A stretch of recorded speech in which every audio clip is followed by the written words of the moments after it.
आज हम जिस विषय पर बात करेंगे वो है क्रोध। क्रोध वो भावना है जो हमारे सारे जीवन को घेर के रहता है। क्रोध को ना उम्र की मर्यादा है ना ही ज्ञान की। कब, कहाँ और किस कारण से क्रोध पैदा हो जाए वह कोई नहीं जानता। और क्रोध जब जन्म लेता है तो व्यक्ति की विचार करने की शक्ति खो जाती है और उसके विवेक पर अंधकार छा जाता है। बरसों भर के संबंध पल भर में टूट जाते हैं और सारा जीवन बिखर जाता है। आप किसी भी कारागार में जाके देखिए, अधिकतर अपराधी क्षण भर के क्रोध के कारण दंड भोगते हुए दिखाई देंगे, लेकिन फिर भी हम क्रोध पर अंकुश नहीं लगा पाते। बार बार हम क्रोध न करने का प्रण तो लेते हैं, पर बार बार हमसे क्रोध हो जाता है। ये क्रोध वास्तव में क्या है और क्यों जन्मता है, कहाँ से आता है और क्यों अंकुश में नहीं रहता? चलिए इसे समझते हैं। जब एक छोटे बालक को किसी वस्तु की इच्छा होती है, यदि उस समय उसे वह नहीं मिलती और यदि कोई उसे भयभीत करता है तो वह प्रतिक्रिया देता है। बालक की यह प्रक्रिया क्रोध है, क्योंकि बालक निर्बल है, निसहाय है। बालक अपने से बड़ों को अपने वजूद का एहसास और अपने अस्तित्व को प्रकट करने का प्रयास करता है और यह माध्यम क्रोध कहलाता है।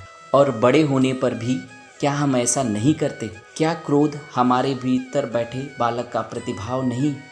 अर्थात क्या क्रोध वास्तव में बालक जैसे व्यवहार का भाव नहीं? जब अहंकार को घाव होता है और उसे डर लगता है, जब कोई वस्तु हमें प्राप्त नहीं होती, तब हमें क्रोध आता है, ठीक किसी बालक की भांति। हम जानते हैं आईने के सामने खड़े होकर मुंह बनाने का खेल बालकों को शोभा देता है, बड़ों को शोभा नहीं देता। फिर भी हम बालक की भांति क्रोध करना बंद नहीं करते। हम अनुभव से जानते हैं और दूसरों को देख के बता सकते हैं, क्रोध से कभी भी कुछ प्राप्त नहीं होता। सम्मान हो, संपत्ति हो या प्रेम हो या सुरक्षा, क्रोध से नहीं मिलता, और मिलता है तो प्रयासों से और कार्य करने से और बुद्धिपूर्वक विचार करने से। मनुष्य वास्तव में अपनी आदतों के अनुसार ही जीता रहता है और धीरे धीरे क्रोध भी उसकी आदत बन जाती है और हम चाहते हुए भी प्रतिभावों को रोक नहीं पाते। हम स्वयं को बड़े और सही मानते हैं और थोड़ा सा कारण मिलते ही हमारे भीतर का बालक क्रोध कर बैठता है। अर्थात क्रोध वास्तव में कुछ भी नहीं, हमारी बालक बुद्धि का नाम है।